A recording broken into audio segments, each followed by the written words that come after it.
Hi, welcome guys to my channel and to DTV. We are going to be talking a little about Boys and Girls Championship 2025. That's being sponsored by ISA and Grace Kennedy. Now we know that when it comes to Boys and Girls Champs, everybody is excited and they are ready to go and do everything. And after that, people get back into their same old self. But anyhow, it is fun watching them. And we have to cheer them on because we have to encourage them, right? No, there's a battle on between all the participants, all the schools that are represented. Everybody wants to be the winner. But there can only be one winner in this event each year. And then you have second place and third place. But everybody has to do their best in order for them to score a high point so that they can be always at the top. However, we have some top schools like Jamaica College, Georges College, St. Jago High, you have Monroe, you have Calabar, Woolmer's Boys and Girls, you have Hydel, Edwin Allen. We have so many schools, St. Mary's High, all of those schools, right? And everybody has good athletes to participate.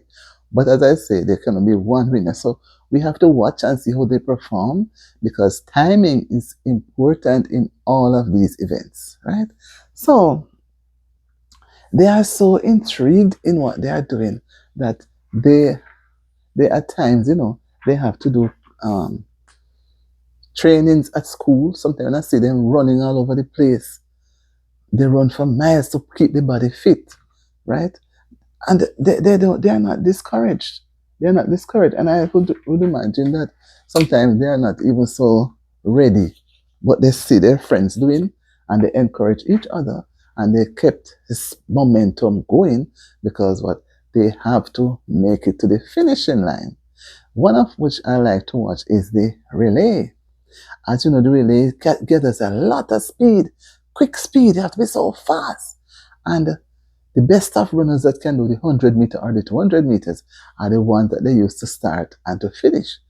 But guys, it is so thrilling. You can hear the stadium with the noise when it is relay time, right? And you can remember that also Usain Bolt was a product of that same setting, right?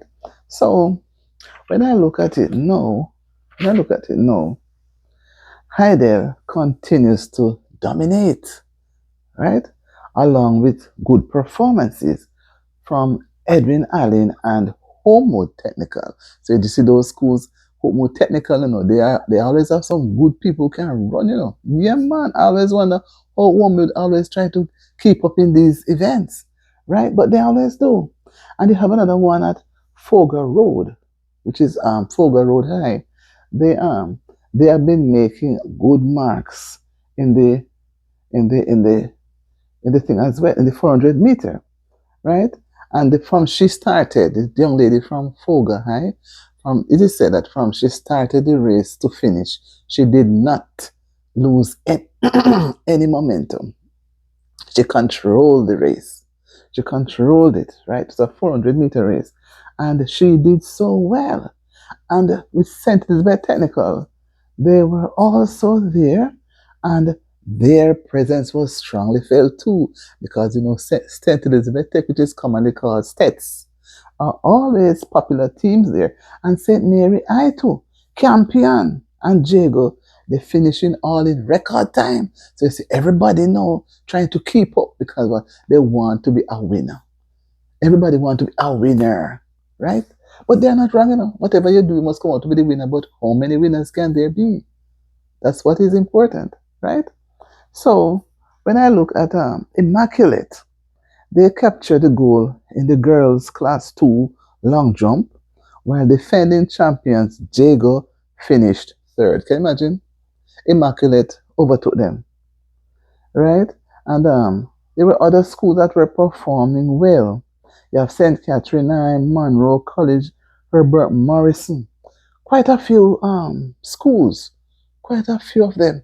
And you know that the support is always great because we're come on Saturday, the 29th now, when they are going to be having the closing off of everything.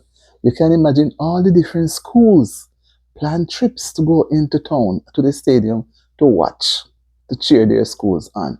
Even though that they know that some of them know that their school will not come in first, but they still go to give the support, which is important, right? Give the support to encourage them to go along. Because if you are there on your own, nobody from your school to say run or make some sounds, you know your school is there. Go Homewood, go Herbert, say something to push the people in. Then it gives them a little more momentum to keep up, right? But having nobody there is that they're alone. And they may just hear some laughter and then they feel that they're not performing well and then they end up lose. Because timing in each of the races is important. And the strength of how you run the races makes it another thing. So if you run the race and you're falling down and you're weak, that means that you cannot. You need some more training, because if you watch them when they're running, when they finish the race, they keep on running until they end it. Then they will sit. So you can't just run and win the race and fall down on the ground and say, oh, I'm tired, I'm drop. No, you have to have some stamina to even run past the finishing line. I always admire these people when they're running, because it takes a lot of stamina, a lot of strength. So they have to be fed properly. If they are being underfed, they cannot perform. They cannot perform. So we have to support these children in the different high schools. The primary schools, they too always have theirs, but theirs always come after the high school. I would imagine, because the high schools, when the primary schools are having theirs, the high schools are more engaged in their final exams for CXC or end of school year, or their graduation or that sort of thing, prize giving. So these people are very interested. They put out energy. You can feel the vibes when you're watching the television to see them. The way they are excited. So let us cheer them along, encourage them. Remember that today's winner may be tomorrow's loser, but once you win, try to hold on. But somebody's going to try to come from behind to take the post from you if you are not strong in delivering. Remember to subscribe to Auntie D TV, and thanks to those who have subscribed, and I look forward to seeing you when I put up my next video. Make sure you put on the notifications bell that tells you that it is all, so you will get a signal when I put out a video. So see you in my next video. Bye-bye.